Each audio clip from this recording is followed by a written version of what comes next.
Ya, jadi saya diajak juga oleh almarhum untuk mendiskusikan semboyan ya, slogan untuk Bangka Tengah itu.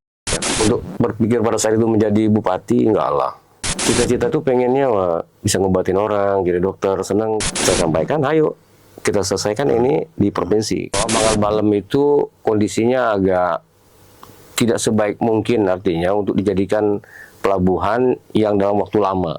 Ada ruang, kita berikan kesempatan kepada seluruh anak muda bisa tampil di situ nanti bergabung.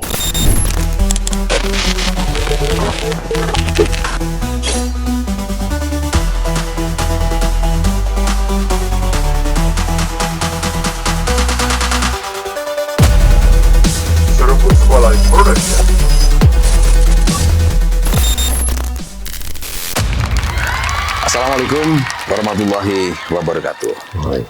Adik saudara, sudah sekian lama kita tidak berjumpa dan alhamdulillahirrahmanirrahim pada hari ini saya Bang Abul kembali membersamai adik saudara dimanapun saat ini sedang berada.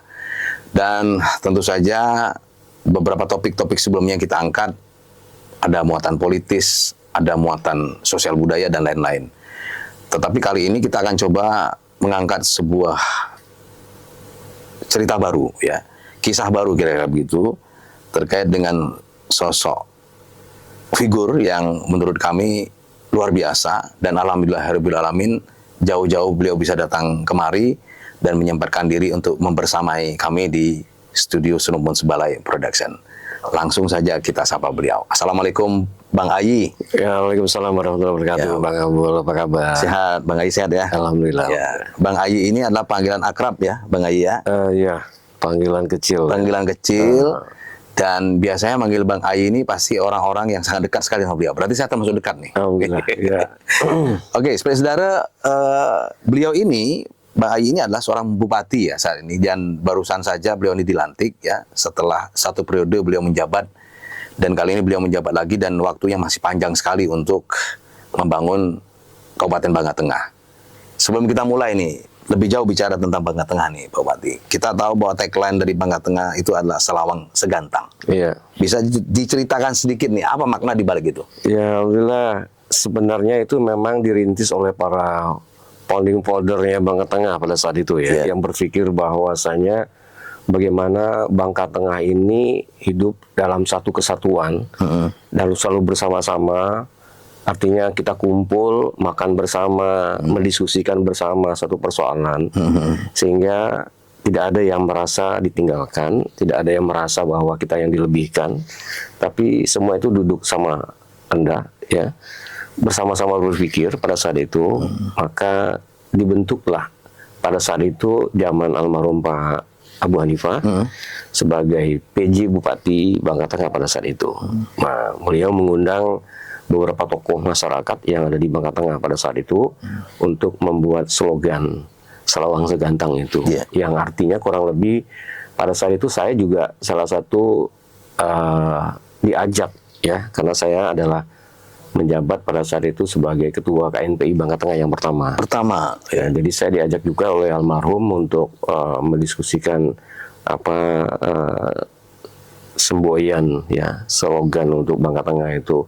Maka muncullah Selawang Segantang. Selawang itu adalah bentuk dari awal mulanya kita berada dalam suatu rumah. Ya, yang disebut dengan pintu masuknya, Lawang ya. Lawang ya. Jadi Selawang. Segantang itu adalah satu tempat gantang, jadi semacam tempat makan ya, yang tadinya kita berpikir bahwa ketika kita berada dalam sebuah rumah, kita makan, kumpul bersama-sama, mendiskusikan tentang apa jadi persoalan, apa topik yang harus kita diskusikan. Nah, itulah yang saya sebut bahwa almarhum Pak Abu Hanifah adalah orang yang sosok betul-betul pada saat itu berpikir bahwa Bangka Tengah ini semuanya dilakukan dengan musyawarah. Oke. Gitu. Menarik ya Pak Wati ya. Jadi Selawang Segantang ternyata itu memiliki makna yang sangat dalam ya. Iya. Dan kemudian itu diterapkan penerusnya, bahkan pada saat itu Bang Ayi ya sebagai ketua KNPI Kabupaten Bangka pertama. Iya. Kebayang nggak sekarang jadi bupati? Enggak. Waktu itu sempat nggak saya itu ada? Enggak ada kebayang. Tapi kalau dalam berpikir bagaimana bersama-sama dengan semua komponen itu yang ada ya berpikirnya. Artinya saya ingin selalu memberikan kontribusi lah, artinya keberadaan kita hidup itu ya sumbang pikir misalnya di situ. Kita selalu diajak dialog. Saya juga sering diundang oleh Pak Bupati misalnya pada saat itu untuk ya Zamannya Pak Bu Hanifah ya. ya zaman awal-awalnya di situ kita masuklah artinya dalam tim Ya. untuk membahas tentang Bangka Tengah pada saat itu. Yang baru-barunya tahun 2003 berdiri ya. Nah, pemekaran itu. Jadi ya kalau untuk berpikir pada saat itu menjadi bupati enggak lah. Nggak ada kepikiran. Enggak ada sampai segitu. Tapi artinya sekarang jadi bupati kan? Ya kadarullah memang begitu hidup itu. Gitu ya. Ya, perjalanan hidup itu memang ya Tuhan. 2 periode lagi ya. Ya begitulah kurang lebih waduh. Ya, ya. Ya Tuhan mengizinkan seperti itu ya kita jalankan. Kalau dulu kan banyak kita ditanya cita-cita mau jadi apa? Ada yang mau jadi pilot, ya kan? Ada yang mau jadi apa? Tukang masak mungkin chef atau mungkin jadi apa gitu. Tapi jadi bupati terbesit sedikit pun waktu itu tidak ada ya. Tidak ada Bang Do. Ya kalau dulu sebenarnya cita-cita tuh pengennya wah, bisa ngobatin orang, jadi dokter, senang gitu ya. Sempat ya menjadi dokter juga ya. Iya pernah bilang kan kalau dokter tuh bersih, Iya. rapi, ya, ya bisa bantu orang. Ya. Pengen dulu seperti itu, tapi sepertinya Tuhan tidak mengizinkan. Ya pengennya jadi dokter loh. Waktu itu ya. Ya pada saat itu ya saya coba, tapi saya yang memaklumi lah kadang saat itu kan memang kondisi tidak bisa memungkinkan buat saya. Ya paling ya saya hanya bisa berdoa pada saat itu ya Tuhan kalau saya nanti dikasih istri cari istri buat dokter ya buat saya. Ya gitu aja. Ya, oke, baik. Sebagai saudara, ini kita masih prolog ya, menanyakan tentang hal-hal bagaimana tentang konsepsi dari Selawang Segantang, dan kita tahu ternyata makna di dalam Selawang Segantang itu terkandung kata-kata musyawarah untuk mufakat gitu. Sejauh ini Pak Bupati, di masyarakat Bangka Tengah sendiri seperti apa konsepsi dari Selawang Segantang itu di tengah-tengah masyarakat? Apakah di pemerintahan berjalan atau di tengah-tengah masyarakat juga berjalan atau masing-masing atau seperti apa Pak Bupati? Ya sebenarnya kalau saya kan memang lahirnya di Bangka Tengah ya, besar-besar juga saya di Koba, artinya Bangka Tengah. Masyarakat Bangka Tengah itu sebenarnya sangat adem ya, sejuk. Adem ya. Saya jujur mengatakan segala sesuatu persoalan sebenarnya bisa kita dudukkan bersama untuk berdiskusi sejauh apa atau bagaimana, terus langkah apa. Sampai hari ini saya pikir masyarakat juga masih pengen sekali bahwa hidup gotong royong, ya hidup bersama, memaknainya kebersamaan itu masih melekat di darahnya orang Bangka Tengah itu. Masih ya. Ya kemarin saya paripurna misalnya salah seorang dari anggota fraksi P3 misalnya menyampaikan, Pak Bupati kita perlu kembali nih menggiatkan gotong royong ini untuk Bangka Tengah. Saya pikir memang darahnya seperti itu ya untuk Bangka Tengah itu. Jadi hidup kita ini ya selalu sama-sama. Ya artinya di tengah arus global yang luar biasa ya, di tengah kemajuan teknologi yang suka atau tidak suka kita hadapi saat ini, konsepsi daripada Selawang Segantang itu masih bisa diterapkan. Harus. Jadi sejauh apapun kemajuan, sejauh pandangan orang misalnya tentang dunia ini, tapi kita hidup sebagai makhluk sosial ini nggak bisa lepas dari keperluan orang lain ya, Gitu. kepentingan orang lain. Sampai mati pun misalnya, tentu kita masih minta tolong ya Pak. Ya melalui Allah Subhanahu Wa Taala syafaat kalau saya agama Islam, syafaat melalui Rasulullah itu ya salah satunya itu harus juga masih butuh. Padahal kita hidup di tempat yang lain, seperti bukan di dunia lain. Artinya bukan di dunia ini, tapi di dunia yang lain, kita juga masih bisa membutuh pertolongan orang lain. Oke Pak Bupati, sebagai orang nomor 1 di Kabupaten Bangka Tengah, tentu saja membaca perilaku masyarakat di Bangka Tengah itu kan beragam Pak Bupati. Pasti. Dan pasti Pak Bupati memiliki tantangan tersendiri. Ya kan, misalnya ketika lagi enak-enak kerja, tiba-tiba ada masyarakat datang berbondong-bondong menyampaikan aksi ya di hadapan Pak Bupati. Dan ini mungkin secara tidak langsung mereka ingin menyampaikan pesan. Betul. Minta tolong sama Pak Bupati sebagai orang nomor 1 untuk menyelesaikan persoalan-persoalan di tengah-tengah masyarakat. Ya. Sejauh ini bagaimana Pak Bupati menerapkan atau membersamai, membangun komunikasi dengan masyarakat? Ya, saya harus menyampaikan, saya hampir 4 tahun ya sudah menjadi bupati ini. Karena periode pertama kemarin 3 tahun 8 bulan, ini berapa bulan, saya anggap baru 4 tahun lah. Termasuk minim sekali untuk kegiatan demonstrasi Di Bangka Tengah? Di Bangka Tengah. Jadi kondusif ya? Kondusif, Ya, saya katakan begitu. Karena memang tadi saya sebut ya, kehidupan kami sebenarnya lebih kepada musyawarah mufakat tadi.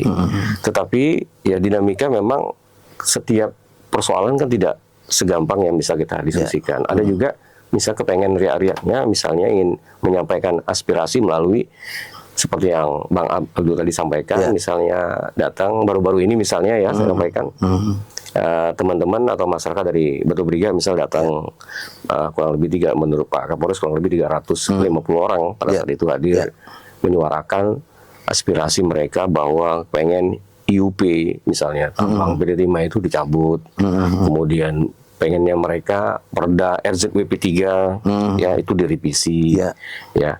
Nah, zona ya? Ya, zona pada saat itu. Ya, semua apa yang menjadi harapan dari masyarakat Briga pada saat itu ya saya tampung. Saya sampaikan, ya prinsipnya saya sangat senang teman-teman datang dengan tertib melalui izin dari Pak Kapolres. Artinya semua itu berjalan memang sesuai dengan aturan. Nah, kedua, apa yang menjadi harapan-harapan teman-teman itu tetap saya teruskan. Artinya karena memang wilayah penambangan itu domainnya itu ada di provinsi, ya saya tidak panjang-panjang gitu menyarankan kepada teman-teman.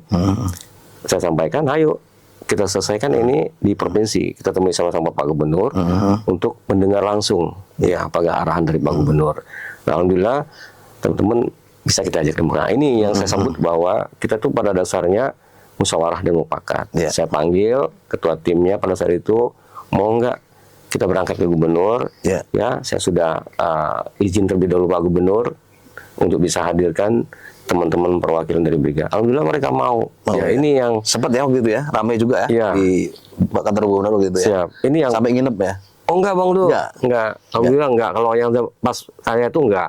Oh enggak itu. Jadi 10-15 orang hadir pada saat itu diterima oleh Pak Gubernur di ruangan kerja beliau. Pak Gubernur yang mana nih? PJ atau Pak Dayat, Pak. Oh, langsung Pak Gubernur sekarang ini. Oh iya. Baru-baru berarti ya? Iya, baru-baru ini. Oh iya. Nah, itu semua berjalan dengan lancar. Jadi apa yang menjadi harapan masyarakat pada saat itu dijawab oleh Pak Gubernur ya dengan tegas bahwa beliau mendukung semua proses-proses yang disampaikan ke masyarakat. Oke. Bang Ayi, sebagai seorang bupati, tadi Bang Ayi sudah menjelaskan panjang lebar tentang bagaimana sikap Pak Bupati sendiri jika ada pro kontra di tengah-tengah masyarakat dengan cara-cara yang elegan mengedepankan musyawarah untuk mufakat. Tapi tentunya ada saat di mana kondisi Pak Bupati dihadapkan oleh mau menerapkan berdasarkan peraturan atau undang-undang, tapi sisi lain ada kepentingan masyarakat yang harus dibela. Ini bagaimana Pak Bupati menempatkan posisi Pak Bupati agar tidak melawan undang-undang, tidak bertentangan undang-undang, tapi kepentingan masyarakat juga diakomodir. Apa yang Pak Bupati lakukan? Siap. Jadi kalau kita berbicara masalah aturan, kalau kita tegas ya, kalau saya sampaikan bahwa kalau memang ini aturannya, memang mohon maaf tidak bisa kita rubah sejenak artinya. Tetapi ada kebijakan kita sebagai pemimpin, saya pikir memang ya perhitungan-perhitungan dari sosial kemasyarakatan, dari adat istiadat, ya tentu ada kebijakan-kebijakan yang harus dibuat oleh kepemimpinan, artinya di situ supaya bisa memberikan ketenangan kepada masyarakat. Nah, saya memberi contoh lah, misalnya bagaimana kondisi misalnya saat ini pertambangan itu masih menjadi pengharapan masyarakat di dalam mencari untuk menambah kebutuhan income dalam hal ini. Nah, satu sisi saya menyadari, saya jujur-jujurnya saya sebagai pemimpin bahwa ada hal yang dilanggar oleh masyarakat. Pak Budi menyadari itu ya? Saya sadar itu. Tambang ilegal. Betul. Bisa dikatakan seperti itu yang sudah bukan menjadi rahasia umum lagi ya? Saya melihat dan menyaksikan sendiri. bahwa dilema nggak Pak Bupati? ada. Buat saya memang saya harus mengatakan selama teman-teman itu tidak melanggar di situ dalam bentuk itu bukan kawasan misalnya dan itu tidak mengganggu daripada masyarakat yang lain, kalian bisa melaksanakan itu dengan tertib, ya. Saya harus katakan, ya silakan. Saya tidak mengatakan bahwa boleh, tapi saya mengatakan ya mereka mencari income untuk kehidupan. Tapi berat sekali kayak Bupati bicara kayaknya. Ya sejujurnya memang itu pelanggaran ya sebenarnya tanpa izin. Tetapi saya sejujurnya ada yang saya sebut tadi faktor-faktor eksternal yang harus saya pandang juga artinya di situ. Yang harus saya lihat bahwa ada kepentingan ekonomi yang bagi masyarakat sejujurnya Urusan perut ya. saya lihat memang itu diperlukan. Ya, memang kalau itu sebenarnya bukan jadi rasuam lagi. Tapi tentu kita berharap ya Pak Bupati, ke depan memang barangkali ada semacam cita-cita yang luhur ya, bagaimana kemudian bagaimana masyarakat ya, kita bicara wilayah Bangka Tengah berusaha, tapi satu sisi mereka juga mendapat kenyamanan ya, tidak diburu-buru, tidak dikejar-kejar aparat penegak hukum kan. Tentu ini yang terjadi saat ini kan sering terjadi seperti itu. Jadi lagi tiba-tiba kerja ya, para penambang-penambang ilegal ini tiba-tiba ada aparat ditangkap dan seterusnya gitu. Sementara tadi Pak Bupati sudah mengatakan bahwa bicara soal perut ini agak susah kita. Sementara lapangan pekerjaan pun mungkin nanti kita tanyakan ya di berikutnya ya, tentang bagaimana lapangan pekerjaan pun dirasakan masih kurang. Sehingga memang dibutuhkan opsi-opsi yang lain. Pak Bupati mandangnya seperti apa? Ya betul Bang Abdul ya. Jadi sejujur juga saya mengatakan bahwa harus masyarakat tahu ya untuk apa aturan itu dibuat sebenarnya untuk memberikan kenyamanan bagi mereka sebenarnya. Saya kasih contoh mudahnya, saya ada lokasi tambang eksperti Kubatin misalnya, salah satu tempat dari Koba itu misalnya Merbuk Kenari. Merbuk Kenari ya. Itu masih menjadi itulah misalnya masyarakat ya, keinginan masyarakat untuk melakukan penambangan di situ. Hanya memang di situ pelaksanaan kegiatan, kenapa harus saya ajak untuk berdasarkan aturan supaya tata pengelolaan penambangannya itu arif dan bijaksana lah. Setidak-tidaknya itu akan menjaga ekosistem yang ada di situ. Jangan sampai misalnya kalau sporadis misal dilakukan penambangan di situ ada konsekuensi yang kita khawatirkan terjadi. Nah, untuk itu saya lebih mengajak kepada masyarakat, ayo ya kasihlah kesempatan kepada PT Timah misalnya, salah satu bagian dari BUMN misalnya yang ada di Bangka di Indonesia yang dapat mengelola itu. Maka alhamdulillah sebenarnya wilayah itu sudah menjadi wilayah penambangan khusus ya. Ya bagi yang didapat oleh PT Timah. Nah, hanya pada sampai saat ini IUP-nya itu belum dikeluarkan. Jadi izinnya belum ada, tetapi sebagai wilayah penambangan khusus UPK Merbuk Kenari sudah didapat. Nah, kesabaran inilah yang memang tidak gampang Bang untuk bisa memberikan kepada masyarakat informasi, artinya ini dalam proses ya. Tapi saya juga berharap bahwa SDM juga misalnya dalam hal ini juga cepat respon tanggap ya untuk bisa memberikan harapan-harapan masyarakat ini sebenarnya. Nah, saya kasih contoh juga Bang Abdul, misalnya bagaimana dari dulu ketika saya meminta misalnya ini kepada Pak Bambang Putrijaya misalnya, anggota komisi pada saat itu komisi 7 masih ya, tolong dibantu bagaimana kita mendapat IPR yang ada di Bangka Belitung ini, terutama misalnya di Bangka Tengah. Sejujur IPR itu sebenarnya sudah diberikan wilayah penambangannya oleh SDM. Kami sendiri misalnya Bangka Tengah mendapatkan 13 blok misalnya. Nah, tetapi sampai hari ini Bang Abdul, IPR itu belum keluar juga. Sampai dengan hari ini? Sampai hari ini. IPR itu belum keluar? Belum keluar. Ini catatan buat komisi 7 ya berarti ya? Ya sekarang komisinya udah 12. Udah 12 ya? Oh iya. Tetapi saya sampaikan di sini, nah dengan IPR ini kan kemungkinan ada diberikan kewenangan nih Bang Abdul kepada Pak Gubernur. Kemudian Pak Gubernur nanti merespon ya? Ya merespon juga apa yang menjadi harapan masyarakat untuk segera menerbitkan IPR terutama wilayah penambangan yang ada di Bangka Belitung ini ya.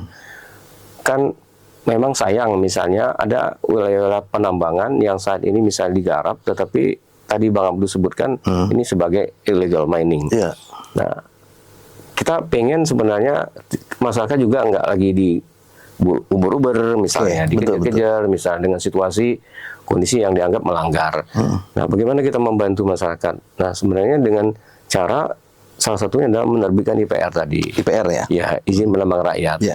Nah, itulah yang harus segera sebenarnya direspon oleh teman-teman SDM Provinsi Bangka Belitung untuk menjawab tantangan yang ada berkaitan dengan harapan masyarakat tadi. Ya, ini berarti menjadi catatan buat Pak Gubernur ya. Ya. Karena kan memang wilayah pertambangan ini kan masuk wilayah provinsi ya. Betul. Pak Bupati ya.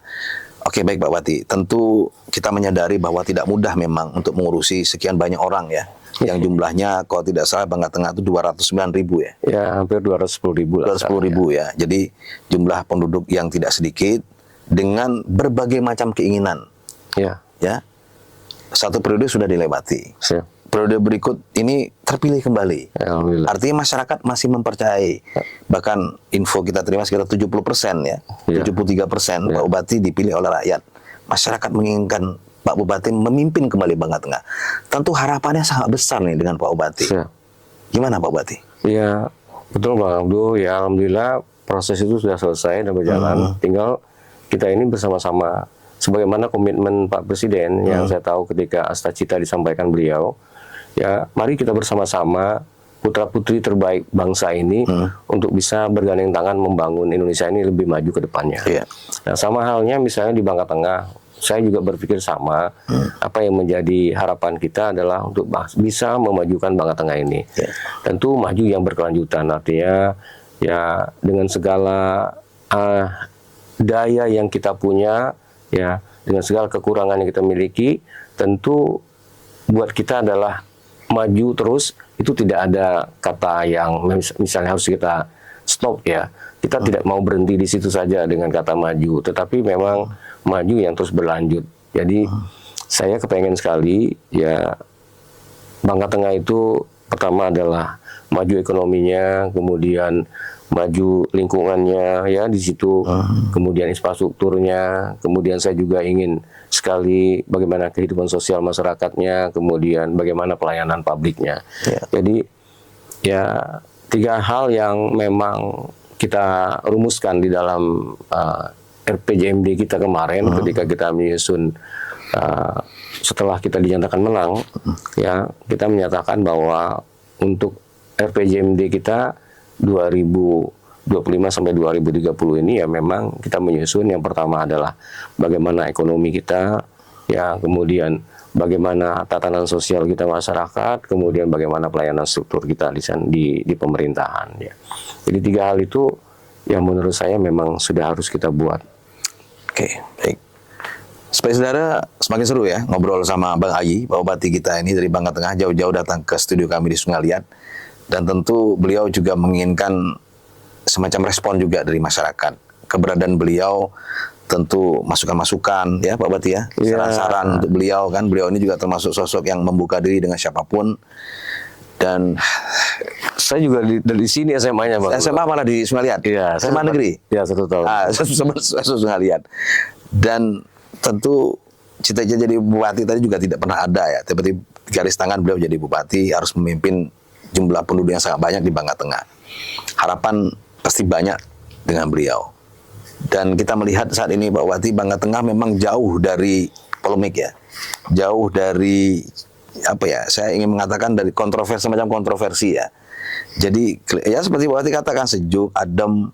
Tapi saya mendengar juga di pemerintahan juga dalam masalah penganggaran juga sepertinya kondusif gitu.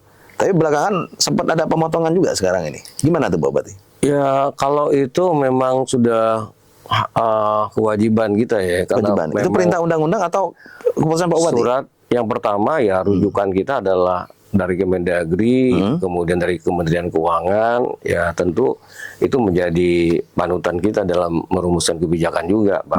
Iya.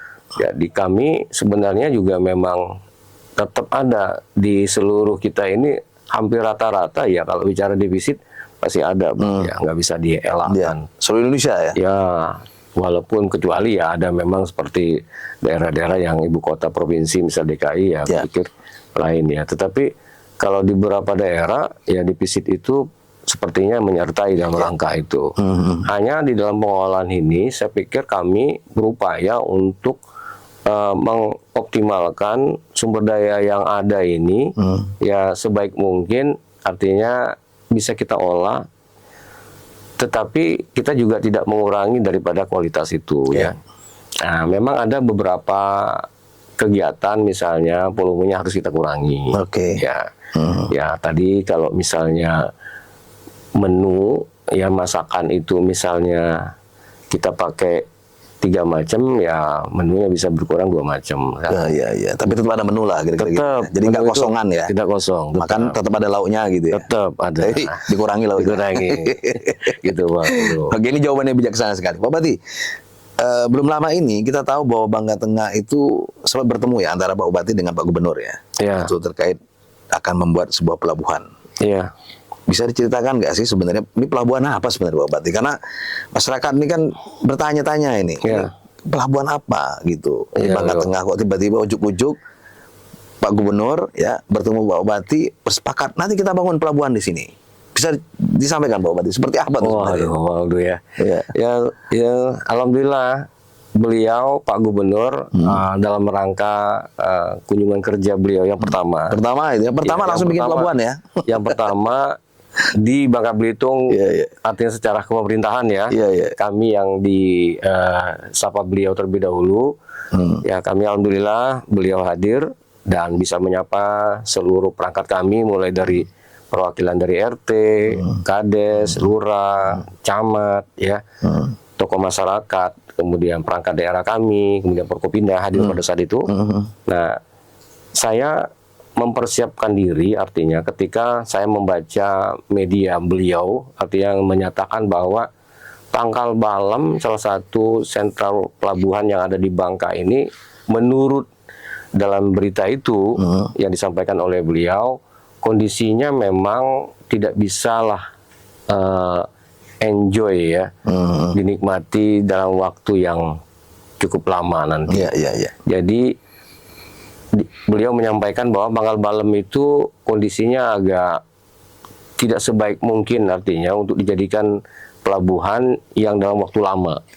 Ya, maka dari itu ketika beliau hadir di Bangka Tengah, di tepatnya di Koba, acara tersebut, saya spontan menyampaikan dengan beliau bahwa Pak Gubernur izin kami juga punya tempat ya yang menurut kami sampai saat ini menarik untuk menjadi kajian kita bersama, bahwa ada salah satu posisi strategis untuk dijadikan pelabuhan.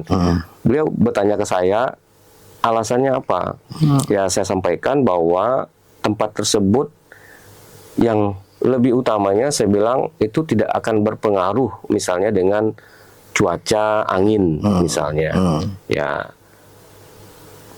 lokasi tersebut 12 bulan artinya aman untuk bisa berlabuh kapal. Nah, saya sampai sebutkan misalnya, misalnya di Briga, Pak Gubernur, Briga, beliau sempat menyatakan bahwa kalau Briga nggak bisa 12 bulan, Pak Bupati. Briga nggak bisa, karena di situ bisa jadi di sekitar bulan 10, 11, 12 atau 1 ada angin ya? Anginnya nggak bisa untuk bisa kita bersandar. Nah, saya sampaikan itu, beliau bersedia untuk melihat lokasi. Nah, saya ajak beliau untuk ke lokasi, karena beliau orang yang berpengalaman juga di bidang itu, paham, walaupun nggak sedetail-detail harus saya jelaskan. Beliau ketika tanya mana posisi lokasinya, saya tunjukkan. Kemudian beliau tanya mana jadwal air pasang surut. Sebenarnya itu ya? Ya, itu aja duluan ditanya beliau. Mana ada jadwal pasang surut air laut, kami tunjukkan. Beliau langsung mengatakan bahwa ini layak. Langsung ya? Langsung beliau spontan mengatakan ini layak. Berdasarkan informasi Pak Bupati berikan langsung oke. Ketika beliau menanya, dia nggak jujur mengajar saya nih. Pokoknya sini saya tunjukkan gimana cara baca ini, ya. Nah, ini jam 1 kata beliau. Tanggal berapa hari ini? Waktu itu tanggal 7 kalau nggak salah. Lihat tanggal 7 jam 1 posisi di berapa? Posisi di 8 kan beliau. Beliau bilang kalau posisi 8 itu bisa ini dalam Gitu. 4 meter. Ukuran kedalamannya. Ya, jadi dari tepi sampai 250 meter itu posisi sudah 4 meter. Kedalaman air lautnya 4 meter. Nah, menurut beliau, spontanitas beliau mengatakan bahwa ini layak. Seketika ya. Seketika beliau layak. Dia tanya, ini daratan yang ada di sini ini punya siapa lokasi ini? Saya bilang ini punya Pemda. Oh, aman. Ya. Berapa luas? Kalau luasnya pada saat itu saya katakan memang hanya 18 hektar, tapi kalau seluruh sebelakangnya itu saya sudah tanya dengan bagian aset bisa sekitar 39 hektar. Oh, 39 hektar. 39 hektar. Kami sudah menciut setelah acara itu ya. Ya, ya. Saya langsung tanya, saya panggil sama bagian aset, saya tanya berapa itu, kurang lebih 39 hektar luasnya itu. Nah, beliau langsung mengatakan, wah ini sumber yang menurut beliau sumber yang terpendam, yang tadinya belum tahu, ini luar biasa. Itu lokasi persis di daerah mana itu? Tepinya XPT Kubatin. Tempat Kubatin itu. XPT Kubatin. Dan saya sampaikan dengan beliau bahwa titik yang kita berdiri ini Pak Gub, ini adalah salah satu tempat yang dulunya PT Kubatin juga membuat semacam tempat berlabuhnya pelabuhan PT Kubatin. Sempat waktu itu. Iya. Dan pernah dilaksanakan. Pernah dilaksanakan. Oh. Jadi lokasi tersebut masih ada bekas-bekas daripada kegiatan-kegiatan perkapalan yang PT Kubatin. Oh, oke. Jadi di situ. Nah, ini sebenarnya kan kita hanya mencoba meneruskan ya apa yang menjadi diskusi Pak Gubernur pada saat itu. Saya dengar berkaitan dengan kondisi Pangkal Balem. Iya. Bukan berarti misalnya kami tidak tahu bahwa sudah ada pelabuhan-pelabuhan lain sebelumnya. Ada. Saya tahu misalnya ada Sadai, ya kami juga ada Sungai Selan misalnya, kemudian ada Mentok. Tapi saya yang sampaikan itu semua kondisinya insya Allah semuanya relatif aman. Oke. Lahan daratannya tidak tergantung dengan kawasan. Kalau di tempat lain misalnya, saya ingin tunjukkan misalnya Briga. Briga daratannya kawasan. Oke. Kawasan hutan. Sulit kita untuk bisa berbicara lama gitu ya, kondisi seperti itu. Terus misalnya di tempat lain misalnya, cuaca mempengaruhi angin misalnya, nggak bisa 12 bulan full di situ. Nah, kami kemarin Bang Abdu mencoba untuk menawarkan ke beliau bahwa ini ada satu titik Pak Gubernur yang coba Pak Gub lihat gitu. Menarik enggak? Itu sebenarnya. Ya, proposalnya Pak Bupati lah ya, gitu ya. Ya proposal lisan ya. Iya, proposal lisan. Artinya buat saya ingin menyampaikan bahwa ini ada juga titik loh Pak Gub. Ya. Coba Pak Gub lihat. Tapi beliau kan memang punya insting ya untuk yang namanya dunia perkapalan ini. Beliau punya pengalaman, saya yakin. Nah, beliau nggak lama-lama banget, langsung spontan mengatakan bahwa ini bisa. Apalagi baru menjabat sebagai gubernur ya. Iya. Ini lagi hangat-hangatnya juga ini. Betul. Dan beliau bilang ini bisa menjadi besar ini. Ya, bisa kita buat lebih besar Pak Bupati dibilang. Dengan kondisi bahwa daratan juga menunjang. Nah, ini sebenarnya lalu yang ceritanya kita. Tapi Pak Bupati saya lihat semangat sekali bercerita soal itu. Kayaknya optimis bisa dilaksanakan. Saya yakin ya. Saya yakin sebenarnya karena letak posisi yang di wilayah Koba itu juga kalau mohon maaf kita nggak ngebanding, tapi kalau jarak artinya dengan Pangkal Balem ya itu jarak ke Koba lebih dekat untuk menuju Jakarta misalnya. Ya, putarannya misalnya itu lebih dekat jaraknya. Dan sekali lagi durasi tempuhnya cukup lumayan ya selisihnya ya. Betul. Lebih dekat ya. Betul. Dan itu bisa saja misal kalau Pak Gubernur bilang dengan posisi kedalaman 200 meter, misal 250 meter dari tepi, sudah 4 meter, itu bisa berlabuh kapal. Dengan gampang. Itu beliau bilang. Dan saya meyakini bahwa teman-teman sudah mulai untuk mencoba membuat draft tentang studi kelayakan dari pelabuhan itu. Dan kami sudah dikerjakan. Sudah mulai dikerjakan. Kami mulai sudah. Jadi saya sudah panggil teman-teman yang terkait ya, Dinas Perhubungan saya, kemudian Bapeda, kemudian bagian aset, semuanya sudah saya rapatkan sore itu juga sampai malam saya rapat. Saya mengejar, saya minta semua sampai istilahnya trimetrik daripada ke laut itu, laut yang kita titik itu kita sudah minta tolong nanti teman-teman dari kalau bisa PT Timah bantu kami misalnya untuk bisa melihat kondisi di lautnya itu sejauh mana sumber-sumber yang ada di laut itu untuk bisa kita pantau gitu. Ya, Pak Bupati, tentu untuk mengerjakan proyek sebesar itu kan nggak bisa hanya pemerintah daerah setempat saja yang melaksanakan. Butuh dukungan pemerintah provinsi atau barangkali pihak-pihak lain. Sejauh mana persiapannya? Ya, wilayah tadi Bang Abdul bilang bahwa untuk laut itu ya otomatis wilayahnya Pak Gubernur punya, Pak bukan Gubernur ya, Bupati wilayah beliau ya. Ya. Dia tergantung signal dari beliau juga ya, berarti ya? Artinya wilayah laut itu punyanya Pak Gubernur. Oke. Ya, kalau darat itu baru Bupati. Betul.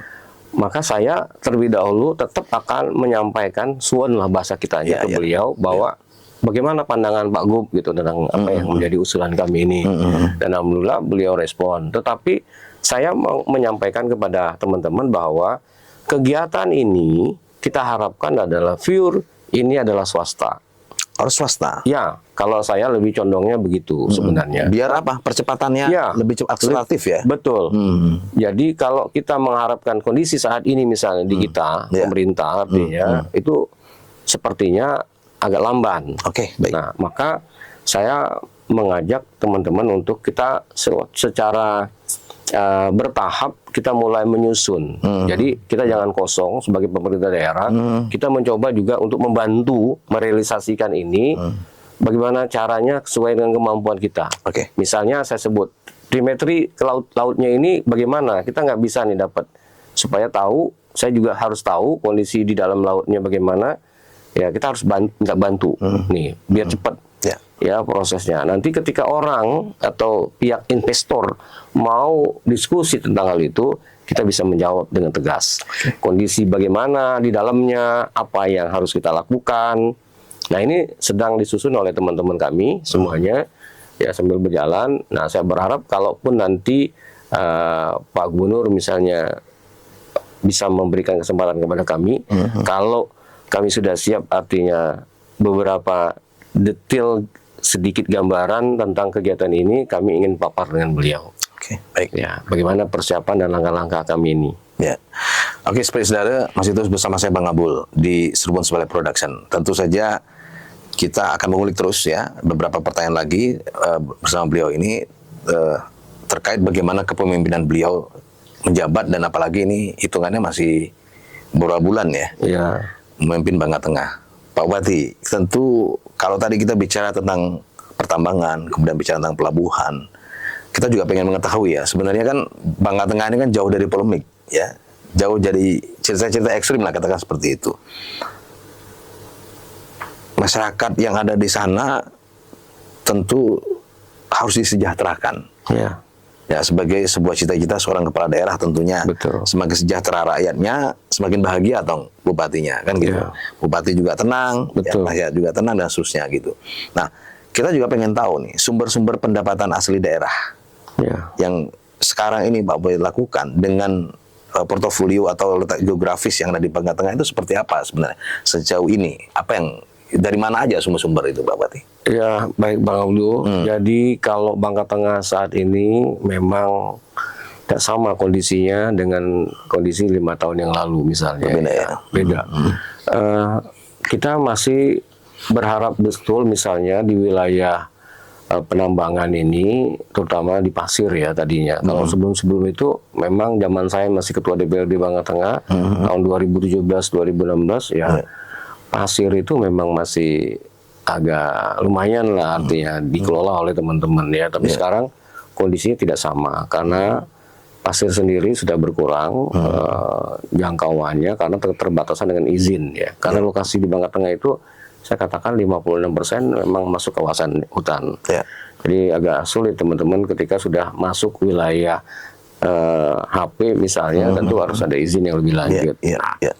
Tapi sampai saat ini saya sejujurnya sekali lagi Bang Aldo mengatakan ketergantungan Bangka Tengah dengan pusat itu masih tinggi. Masih tinggi ya? Masih tinggi Bang. Tapi itu juga nggak mudah loh.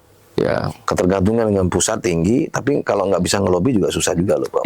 Ya sampai hari ini memang saya katakan kita masih sangat membutuhkan ya suntikan mulai dari dana DAO, dana DAP ya. Ya semua itu untuk bisa memberikan pelayanan kepada masyarakat tadi. Ya. Namun satu sisi memang di pusat juga terjadi efisiensi Betul, sekarang ini yang ya. mengakibatkan memang terutama di tahun ini misalnya dana dak kami yang seharusnya saya katakan misalnya 25 berapa ya hampir 25 miliar misalnya untuk jalan yang tadi dak itu sampai hari ini kami masih menunggu Belum. apakah Turun masih juga? berlanjut apa tidak. Oh, gitu. Jadi Ya. ini juga bagian yang kami perlu ketahui bahwa dalam melayani mensejahterakan masyarakat ini, ya sekali lagi Bang Abdu, kami tetap dapat dukungan dari pemerintah provinsi dan pemerintah pusat. Ya. Nah, namun 2025 ini memang kondisi tadi saya sebutkan. Tapi yang paling besar sampai hari ini kami masih mendapatkan PAD itu ya dari sebagian besar itu melalui hampir ya mungkin BPHTB yang notabene yang alhamdulillah saya tidak tahu berjalan ini dengan gaya-gaya kami sendiri, artinya setiap masyarakat yang punya lahan ya kami haruskan punya sertifikat. Anda kok bicara PAD kayak lesu sekali kayaknya. Ya memang harus Gitu ya? saya akui Bang Abdu, PAD kita memang saat Masih jauh dari harapan ya? ya memang agak lebih berkurang ya dibanding sebelumnya, karena memang kondisi lah yang memang harus kita kejar. Dan satu sisi ya dengan PAD APBD 2025 kurang lebih kami hanya sekitar 900 miliar ya, ya kurang lebih. Ya itulah yang harus Nggak cukup itu ya? kita buat. Ya kalau bicara cukupnya nggak cukup-cukup Bang, tapi seoptimal mungkin kami berupaya untuk bisa memberikan pelayanan lah kepada masyarakat ya. Iya. Termasuk kepada ASN Bangka Tengah yang alhamdulillah sampai hari ini kami berupaya tidak melakukan pemotongan apapun ya terhadap ASN misalnya. Kami berusaha untuk tetap stabil semua tunjangan teman-teman semuanya bisa kita amankan gitu. Ya, ya.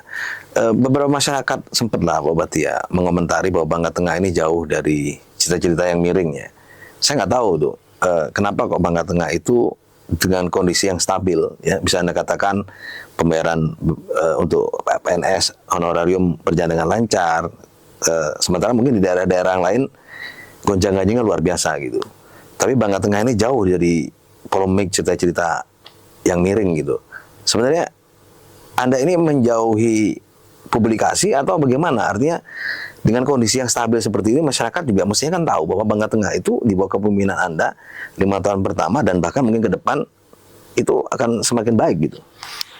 Ya sebenarnya kalau ditanya ada nggak polemik pasti ada ya. Semua orang pasti nggak ada mulus-mulusnya di dalam perjalanan itu. Pasti nggak sama. Rambut boleh hitam tapi kan harus hasrat keinginan orang juga macam-macam.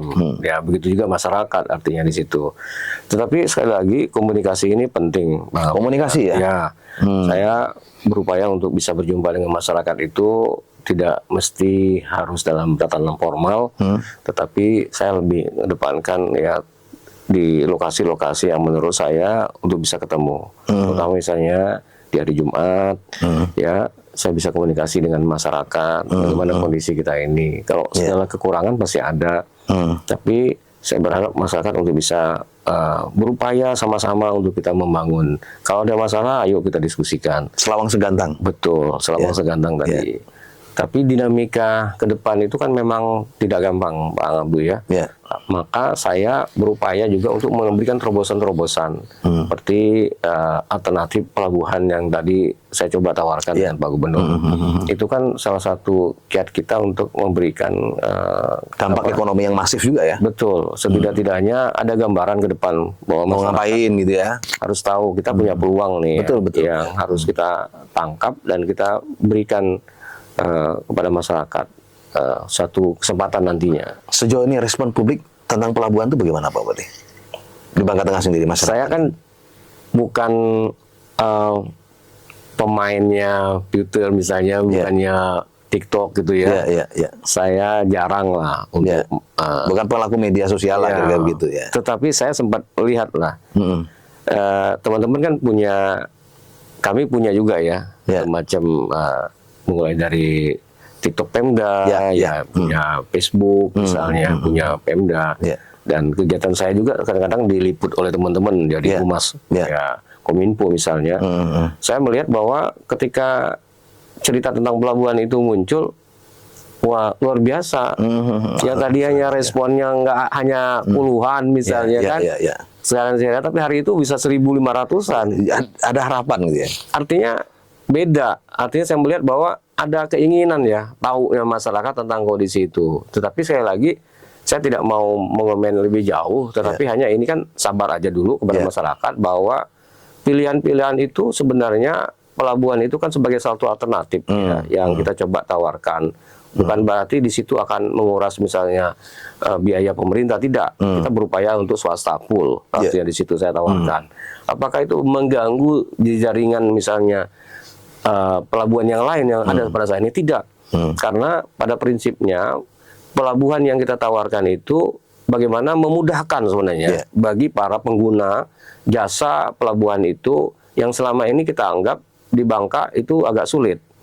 Nah, kita coba menawarkan yang bagaimana nih, yang lebih enak nih, yang sederhana nih, yang cepat, ya, yang nggak usah menunggu seminggu.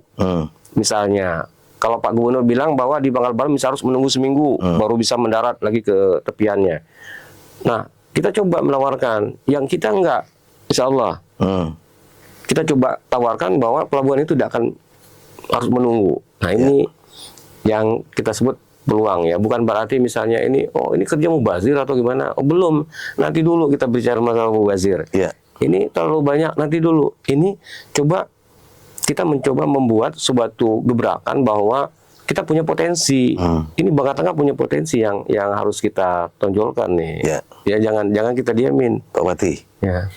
Kalau ditanya tentang keseriusan Pak Bupati membangun pelabuhan, kalau nomor 1 sampai nomor 9, jadi nomor 1 itu paling rendah, nomor 9 paling tinggi. Saya nggak berani nomor 10. Nomor 10 Allah Subhanahu wa taala ya. Keseriusan Pak Bupati 1 sampai 9 dianggap berapa? Masya Allah. Ya kalau kami kan serius sih, Bang. Jadi anggap berapa jadi? 1 sampai 9. 9 langsung paling tinggi. Ya, kami serius, Bang. 9, Bang. 9 ya? Iya, kami nggak main-main dengan ini karena ini sebuah harapan yang saya pikir bisa mendobrak perekonomian masyarakat ya. Saya bisa mengestimasi, artinya kalau ini bisa kita buka saat ini 2025 kerangka ini sudah mulai, 2026 go ahead jalan. Saya pikir Pak, saya lepas dari insya Allah Bupati ini ada kenangan yang luar biasa ya. Saya pikir buat masyarakat bagaimana ekonominya bisa bergejolak. Oke, baik. Pak Bupati, kita tahu bahwa sekarang ini masyarakat Gen Z, adik-adik milenial ini sebuah komunitas baru yang patut diperhitungkan juga dan patut diperhatikan juga. Bagaimana Anda memimpin mereka nanti? Masya Allah, itu luar biasa sekali ya. Saya kemarin misalnya melepas 8 orang anak muda yang ikut paskib untuk pemilihan provinsi dan nasional. Saya hanya ingin menyampaikan kepada anak muda, personal branding itu sangat penting sekali, Bang. Jadi kalau kita ingin dilihat orang kemampuan kita, kita harus branding kan. Betul. Supaya apa? Supaya orang tahu. Nah, dari segi positif saya katakan ini, supaya beda, Bang. Kalau saya katakan branding dengan orang misalnya hanya ingin menunjukkan diri dia sendiri misalnya. Tetapi branding di sini saya katakan bahwa nilai positifnya luar biasa karena ini secara aktualisasi real dia sebagai seorang anak muda. Saya katakan kalau Anda ingin bagus, Anda bisa ingin tampil baik ke depan, Anda harus mulai berani untuk membranding diri Anda. Anda memberikan ruang buat mereka. Betul. Jadi saya sangat setuju sekali misalnya anak-anak Bangka Tengah yang misalnya forum genre yang saya tahu ya, selalu berkomunikasi dengan saya. Saya tadinya mereka misalnya tidak ada ruang untuk beraktivitas. Saya katakan itu ruang rumah dinas bupati, silakan gunakan. Dipakai? Saya pakai, silakan. Izinkan? Izinkan. Wah. Jadi boleh. Yang tadinya nggak ada AC, saya bilang ada AC di situ, pakai. Wah, ya. Kalau memang belum luas, itu di depan musola itu ada ruang mereka untuk bisa untuk tari di situ. Saya bilang di situ boleh. Dan insya Allah ini lagi kita benahi ya tempat salah satu kantor perpustakaan Bangka Tengah itu yang insya Allah juga kita desain itu adalah salah satu heritage-nya Bangka Tengah sebenarnya di situ. Tetapi saya juga ingin mengemas itu ke depan sebagai ajang kreatifnya hub anak muda nanti di situ untuk bisa tampil kreatif nanti di berbagai seni.